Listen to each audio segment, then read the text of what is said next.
stay off the range when he don't want to punch. When he's ready to punch, move in. Stick.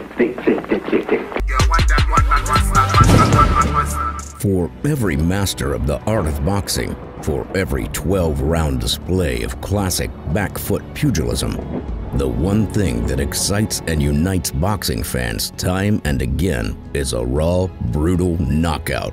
Some knockouts leave opponents lying prone on the canvas. Others see a referee jumping at the last seconds to save a fighter from further punishment. KOs, TKOs, or RSFs, the context of a knockout can sometimes be as devastating as the punch itself. Here are the top 10 greatest knockouts that won't be forgotten.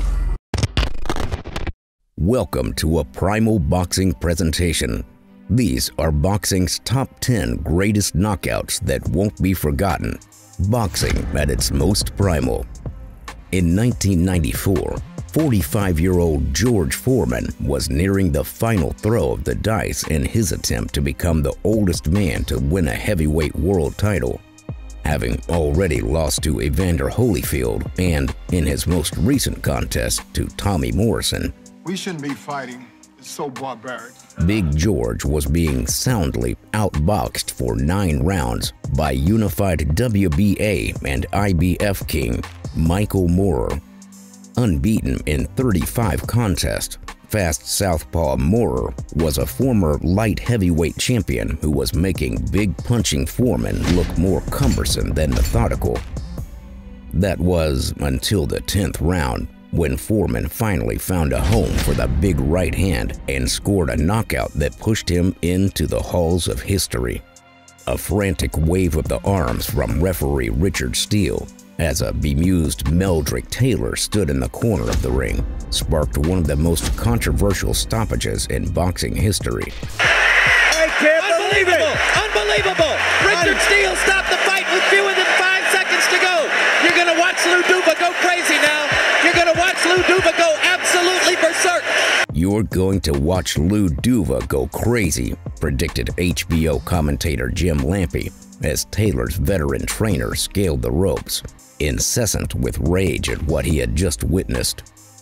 Entering the bout, Mexican legend Julio Cesar Chavez was on a 68-fight winning streak that was about to be ended by the inevitable scorecards of the judges, all of whom had Taylor in a handy lead.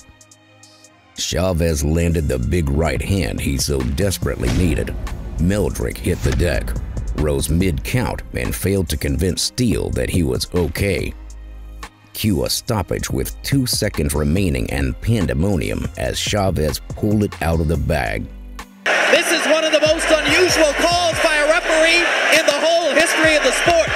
Following on from a first meeting that had seen Paul Williams pick up a debatable distance decision, Argentina's Sergio Martinez was determined to take the rematch firmly out of the hands of the judges. He certainly did that. The two southpaws played out a fairly uneventful opening round before Martinez detonated a left hand that could be heard from ringside. Good left hand, and down goes Williams. Williams hit the deck and was out cold. There was genuine concern both in the arena and at home for his general well-being. Back in a golden era when a host of champions had a real inclination to continuously test themselves against one another, super welterweights Thomas Hearns and Robert Duran laid their reputations on the line in Caesars Palace, Las Vegas. Lanky Hearns was the big punching WBC holder. Crafty 82-fight veteran Duran had previously held the WBA 154-pound strap. The smaller man struggled with Hearns' jab and overhand right from the start. Tommy dropped the axe in the second round to end it quickly. He was out before he hit the canvas. A minute 58. That's it. Stop the right fight. Hand. Stop the fight. It's over. Carlos Padilla Out before he hit the canvas. These great rivals had already boxed 3 times in evenly matched contests. When the 4th installment arrived, many expected another nip and tuck affair. Both Manny Pacquiao and Juan Manuel Marquez instead decided to let it all hang out and decide this rivalry once and for all.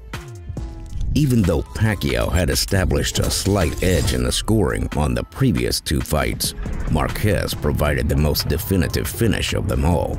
Climbing off the canvas himself, the Mexican unloaded a right hand so powerful that many feared for Pacquiao's health and welfare as his limp frame arched to the canvas in defeat. Follow with the overhand right, you see that? Pacquiao missed the right hand. He knew he was coming, he just caught his rhythm because that's what has caused him, has enabled him to cause Pacquiao so many problems. For so long recognized as the main man at light heavyweight and a pound-for-pound staple, the enigmatic Roy Jones Jr. had taken his athletic gifts up to heavyweight in search of boxing greatness. Outboxing John Ruiz for a version of the heavyweight title cemented his legacy. After that, however, Jones boiled off the additional weight too quickly and moved back down to 175 pounds to defend his belts against Florida rival Antonio Tarver. Roy appeared, in the eyes of some, to escape with a fortuitous decision, enough to warrant a rematch. Tarver left nothing to chance, starching the champion in 2 rounds with a perfect left hand. Jones was immediately sent into a spiral of career decline. Lauded as one of the best boxers never to win a world title, Sheffield's Herol bomber Graham certainly showed his skills against the best around. Graham had displayed his talents at both British and European level, so was well equipped for this vacant WBC middleweight title opportunity. Standing in the opposite corner was a ferocious puncher, Julian Jackson. Graham put on a boxing clinic throughout the early sessions. Jackson only needed one chance to land. Pushing his dangerous foe against the ropes, Graham was unconscious before he even hit the floor as Jackson's right hand finally found its target. Julian Jackson, what can you say? Making his American debut was supposed to be plain sailing for British heavyweight Anthony Joshua, especially when original opponent Gerald Miller was removed after failing a drug test. Oh, Miller, why? Why? Do you know what I mean? Blubbery replacement Andy Ruiz Jr. was skilled but had tried and failed before at the world title. When Joshua dropped Ruiz early, it seemed all was going according to plan. Ruiz had other ideas and quickly realized that he was up against a strangely lackluster version of Joshua. Hitting the canvas multiple times, Joshua was finally stopped in the 7th as Ruiz's fast hands and power punches continued to land. This result shook up the modern heavyweight landscape.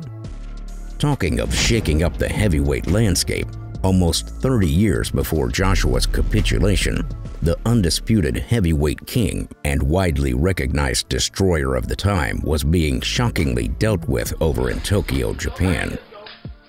Iron Mike Tyson had blitzed through a line of contenders and champions when he traveled across the world to take care of the latest fall guy placed in front of him. James Buster Douglas had other ideas.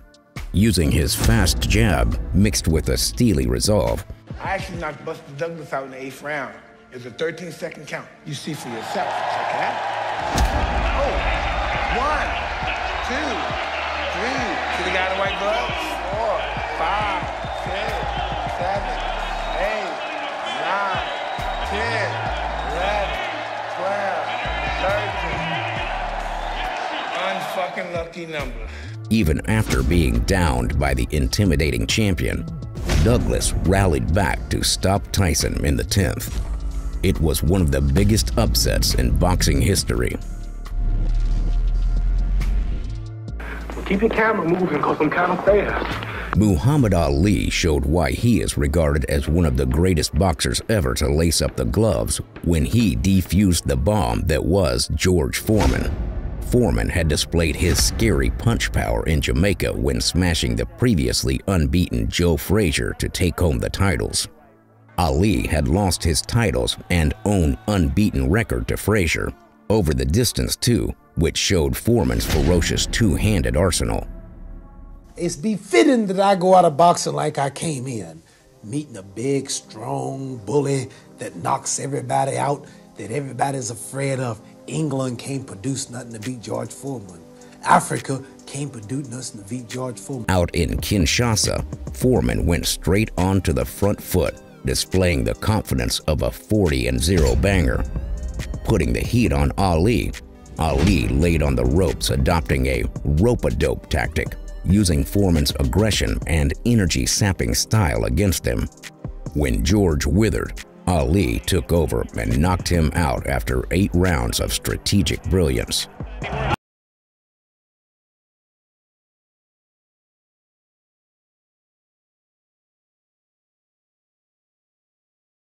Are 10 of our biggest boxing knockouts. Now, tell us yours in the comments below.